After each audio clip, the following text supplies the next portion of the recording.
Jean-Michel Maury donc, est dans le vignoble du Muscadet. Donc, je vous ai retracé un peu le contexte. C'est un GAEC. Il fait de l'arboriculture aussi. Donc, il est sur de la culture pérenne.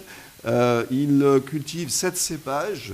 Et vous comprendrez après, peut-être dans les discussions, que c'est important de le signaler parce que dans les démarches de changement de pratique, il faut en tenir compte aussi. Bon, ici, effectivement, majoritairement avec le melon blanc, le melon blanc qui est le cépage du Muscadet, avec une densité, ça c'est très important aussi dans le changement de pratique. Quand on parle densité, on parle aussi matériel, donc, ou temps de travaux. Donc ici, on est sur 6500 pieds hectares avec un écartement de 1,45 m. On a du matériel qui est en propriété. Et donc, ils ont aussi des activités autres, professionnelles ou pas. Ici, dans ce cas-là, il est membre d'un terroir. Il est aussi responsable d'une commission technique. Donc, il a d'autres préoccupations que celle simplement de gérer une exploitation. Ses objectifs, c'est de vivre de son produit avec une approche globale, avec le respect du sociétal. Il y a des salariés, etc. Et puis de l'environnement, dans un contexte qui est périurbain, avec toutes les problématiques de ces vignobles proches des villes ou des villages. Et puis enfin, quelques atouts ou contraintes, on ne les voit pas très bien, mais enfin, vous les retrouverez de toute manière sur Ecophytopic, puisque les diaporamas seront en ligne. Donc, c'est une ferme qui est en recherche donc, de développement, la transmission est en bonne voie. Il y a un réseau technique qui l'entoure, qui lui permet aussi d'échanger, avec un parcellaire regroupé, ça c'est très important. Dans les contraintes, évidemment, on connaît la problématique Muscadet actuellement, on espère que ça va s'arranger, mais le contexte est assez difficile. Il y a un problème de valorisation aussi auprès du négoce, et puis aussi parfois un manque de temps, même si ça, c'est des choses qui peuvent se régler. Monsieur Goriou, quant à lui, est plutôt sur le vignoble bordelais, 20 hectares en agriculture biologique. On va expliquer aussi son changement de posture, puisque avant il était en conventionnel, donc il est passé en bio. Il est vigneron par contre 100% coopérateur, donc c'est aussi des conditions de mise en œuvre du changement de pratique qui sont différentes, avec là aussi de nombreux cépages, 3 blancs, 3 rouges, et une restructuration en cours, et ça c'est important aussi de le signaler, ça fait partie aussi du système. Là, le changement d'écartement, on est en train de passer sur des vignes un peu plus denses, et en particulier, l'écartement change, 3 mètres, on passe à 2,20 mètres, ce qui peut supposer du changement aussi de matériel ou de temps de travaux. Le matériel est ici en copropriété avec un collègue bio, sauf pour les pulvérisateurs. Donc là aussi, dans le changement de pratique, en tenir compte. Il est lui aussi élu d'une chambre d'agriculture, il est responsable de la commission bio, il est membre d'Interbio Aquitaine. Donc des préoccupations qui sont autres, mais qui font partie du système. Son objectif, c'est de faire des vins de qualité avec des rendements dans le respect de l'AOP, avec des prises en compte de l'environnement et de la biodiversité, et c'est aussi assurer la transmission du vignoble. On fera peut-être évoquer le cas, le problème de la culture pérenne, ce sont les maladies du bois actuellement, où il y a un plan de dépérissement en cours, et ça, c'est une problématique dont il faut tenir compte dans nos conseils. Les atouts, c'est d'avoir un bon terroir à sa disposition, un parcellaire plutôt regroupé. Il est adhérent d'une cave coopérative performante, il a été président, il ne l'est plus, et pourrait s'en expliquer tout à l'heure. Et cette COP a réussi quand même à fournir une bonne rémunération des apports. Parmi les contraintes, le fait de faire de la restructuration du vignoble fait qu'on a peut-être aussi du matériel qu'il faut changer, qu'il faut adapter à ce nouveau vignoble. Quand on passe de 3 mètres à 2,20 mètres, c'est des investissements à tous les niveaux. Le partage du matériel entraîne aussi des aspects de flux. Il y a des moments où on a besoin du matériel ensemble, donc il faut se préparer, il faut s'organiser, il faut se parler pour pouvoir avoir une réactivité qui soit en phase aussi avec les exigences. Quand on parle de réduction des phytos, il faut être aussi réactif. Enfin, j'en ai déjà parlé, ce problème de dépérissement du vignoble. Je vais commencer par Bernard Goriou. Au démarrage, avant de rentrer dans le réseau Défi, comment vous gériez votre vignoble? Qu'est-ce qui vous a incité à adhérer à ce réseau? Bonjour à tous.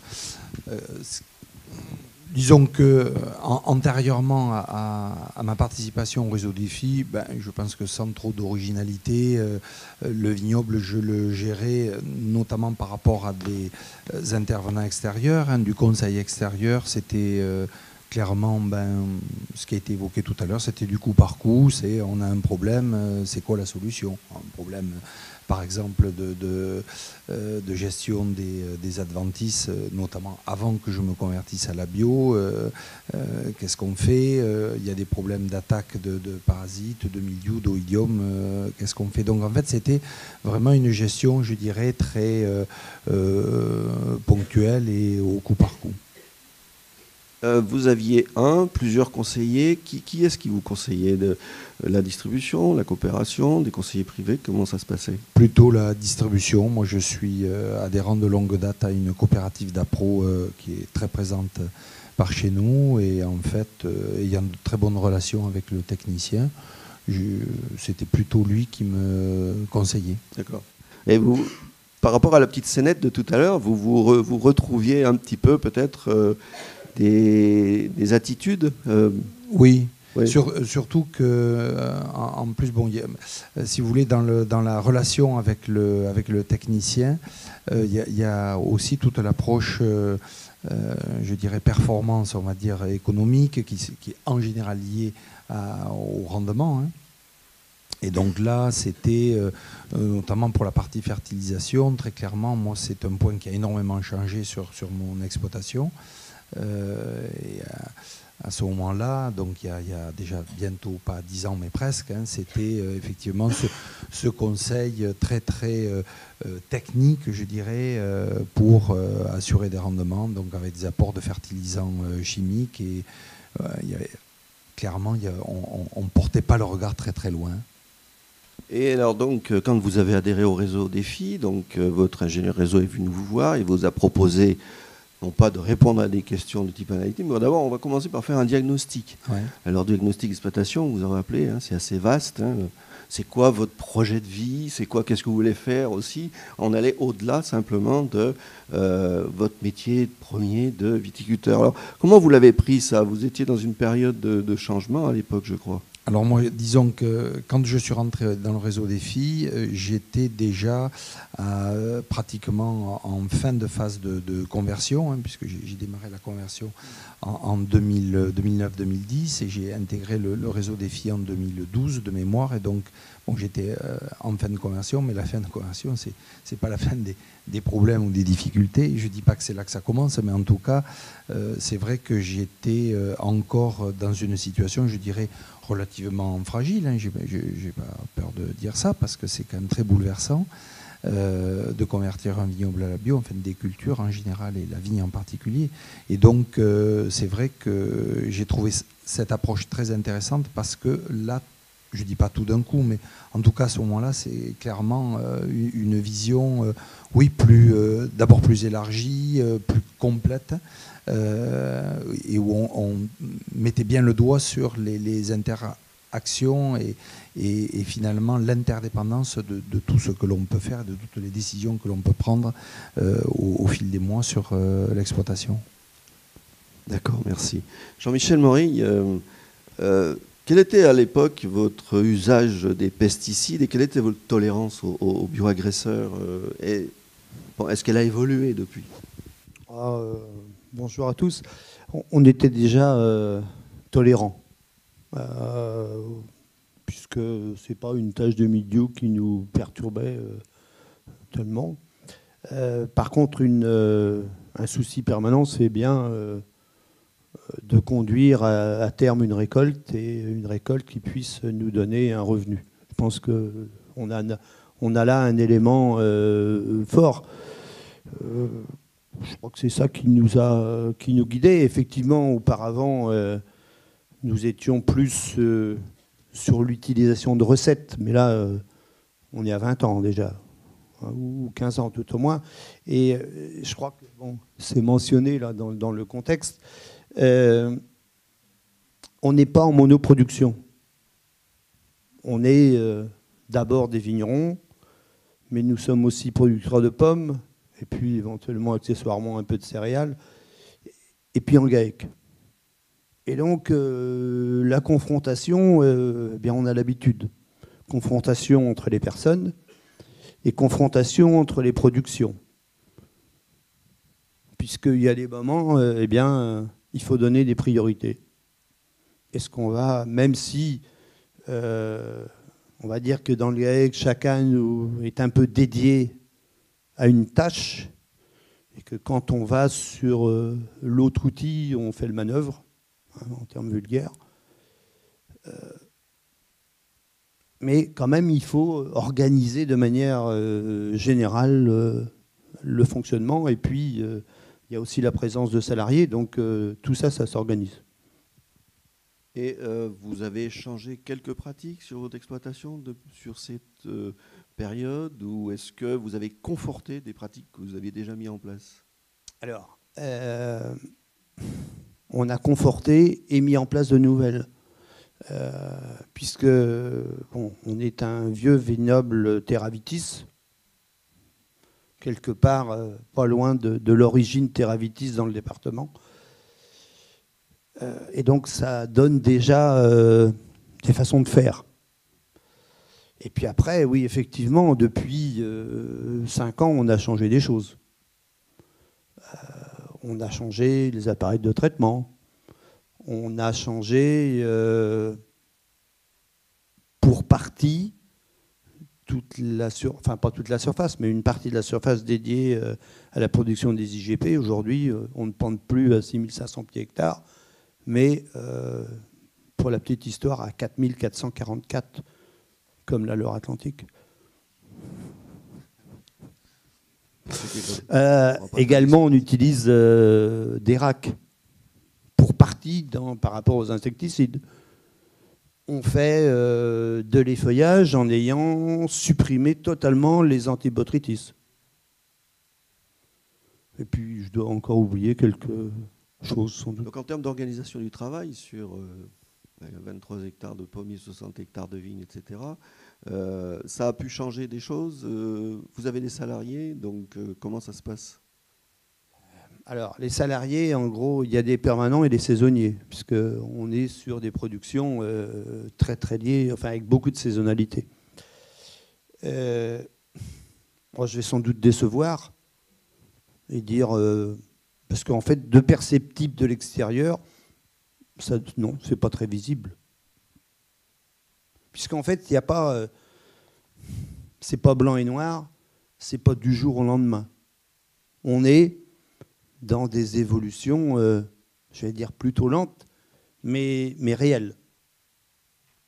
Je pense que, enfin, moi, chez nous, c'est comme ça que ça se vit, en fait. Et puis, ce qu'on a fait en vigne, c'est aussi quelque chose qu'on a également un peu fait en arboriculture. Alors, on est uniquement producteur de pommes, hein. Puisqu'on est verger éco-responsable, donc on a aussi des habitudes de faire. Donc, après cette évolution-là, pour l'avenir, qu'est-ce que vous attendez d'un conseiller? Comment vous le percevriez maintenant? Qu'est-ce que vous le demandez maintenant? Qu'est-ce qu'on demande?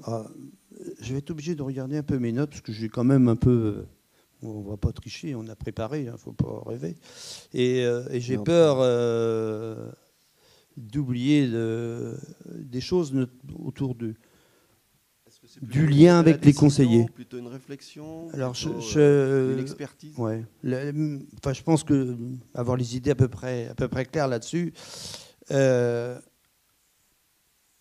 Avec le conseiller, il y a une notion de binôme. Moi, j'y tiens. Alors, la notion de binôme, je vois Alain dans le fond, Alain Treton. On a longtemps fait binôme ensemble dans d'autres fonctions. Et moi, je trouve que le conseiller, c'est une ressource, un facilitateur, un poil à gratter. Il ne faut pas avoir peur. Il ne faut pas avoir peur de titiller le professionnel. On doit se confronter, nous. Par contre, une chose importante, c'est la confiance réciproque qui doit être présente, développée.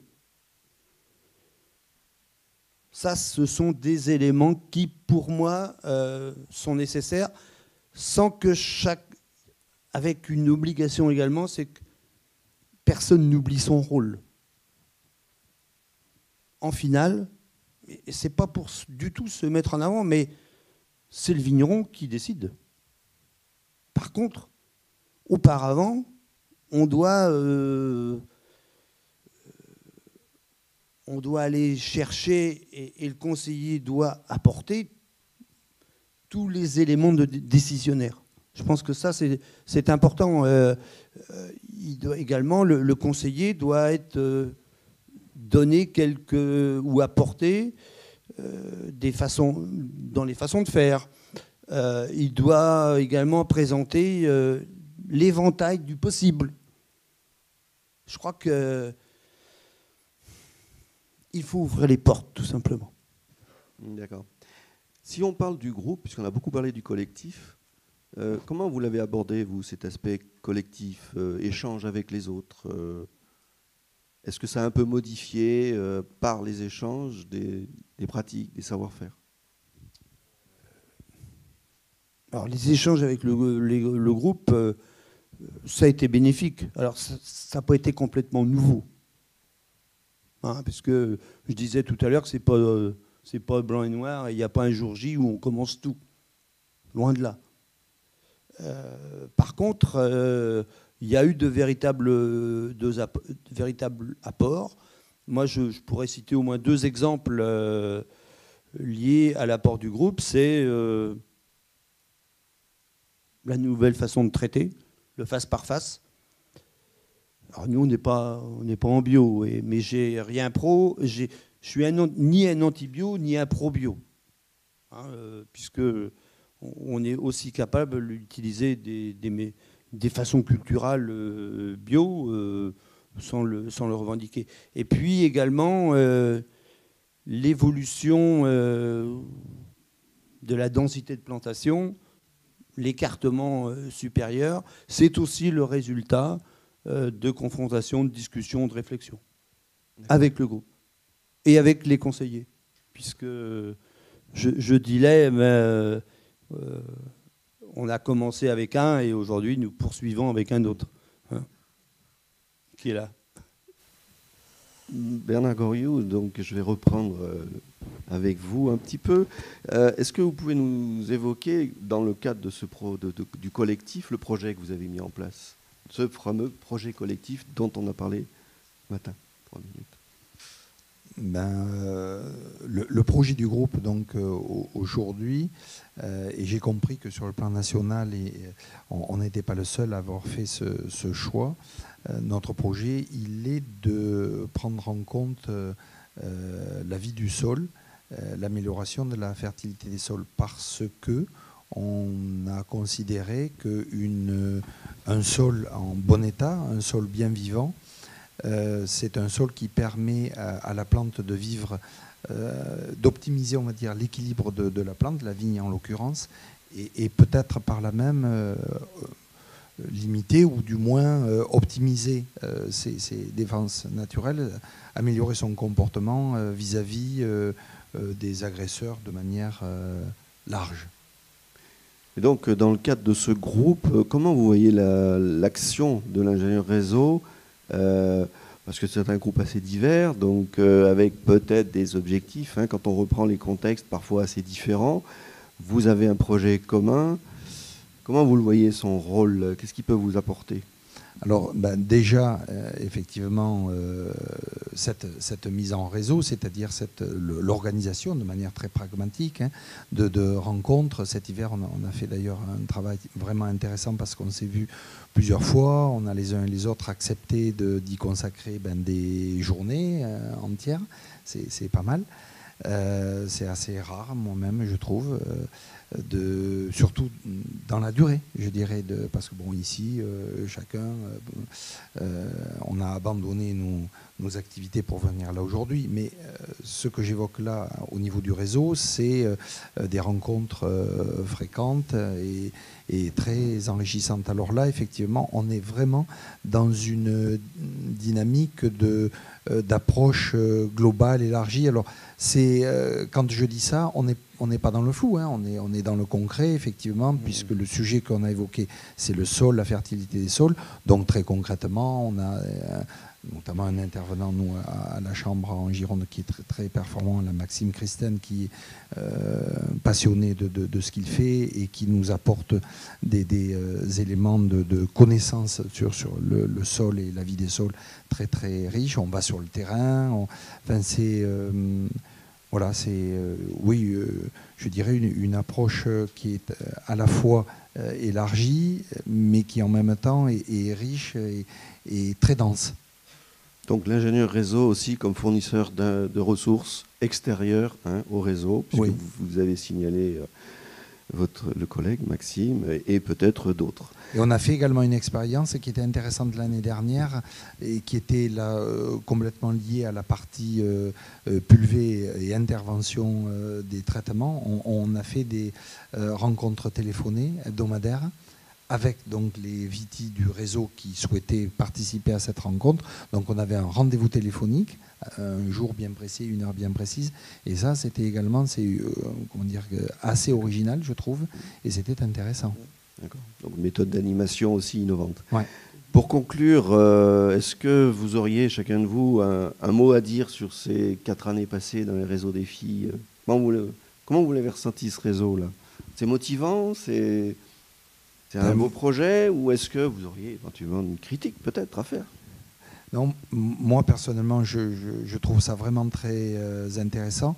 Et c'est évident que là, notamment ce qui était évoqué par mon collègue, c'est-à-dire la relation avec l'ingénieur, on est dans une vision, une approche, nous, en tant que VT, enfin moi je parle pour moi, de ce que les chambres et ce que les ingénieurs peuvent apporter, qui est effectivement, on a franchi plus qu'un pas, quoi. C'est énorme l'évolution qu'il y a à partir de là, je dirais, sur l'apport des ingénieurs sur nos pratiques, et on n'est plus dans du conseil, quoi, tel qu'on a pu les recevoir. Enfin, moi je suis un petit peu en pleine carrière, mais quand je repense à ce que je vivais il y a 15 ou 20 ans de ça, les relations que j'avais avec les techniciens, que ce soit techniciens en chambre ou d'organismes d'appro, et ce que je vis aujourd'hui, c'est la nuit et le jour, clairement. Jean-Michel Maury. Alors, tu disais un mot, non, j'en mettrai 2. Continuons. On est généreux dans le Muscadet. Ouais. Ah ben oui, c'est ça, c'est notre nature. Que voulez-vous? Continuons ensemble. Mais je développerai un tout petit peu. On va être pris par le car ce n'est jamais fini. Et puis personnellement, là je vais lire un peu. Volonté de continuer à avoir un outil performant, ancré dans un territoire. On est en périurbain. Créateur de valeur ajoutée, d'emploi, à l'écoute et en partie en réponse aux évolutions sociétales. Il est noté que transmission en bonne voie, effectivement, un fils doit nous rejoindre dans quelques mois. Et donc j'ai envie que cette 5e génération poursuive. Alors, je ne suis pas forcément attaché à un nom, à un lieu, mais si c'est possible, et si ça n'avait pas été lui, un autre, et dans une douzaine d'années, la transmission se posera à nouveau chez nous, eh bien, faisons en sorte, et vraiment tous ensemble, que cet outil-là existe toujours, et puis que ce qu'on a pu apporter dans le cadre du réseau défi, eh bien, il y a un vrai transfert vers les autres vignerons, vers les autres producteurs, parce que on est aussi des producteurs d'appellation ou d'IGP, enfin principalement d'appellation pour nous, et eh bien, derrière AOP, il y a une notion de marque collective, du collectif, et donc faisons vivre tout simplement ce collectif. Merci.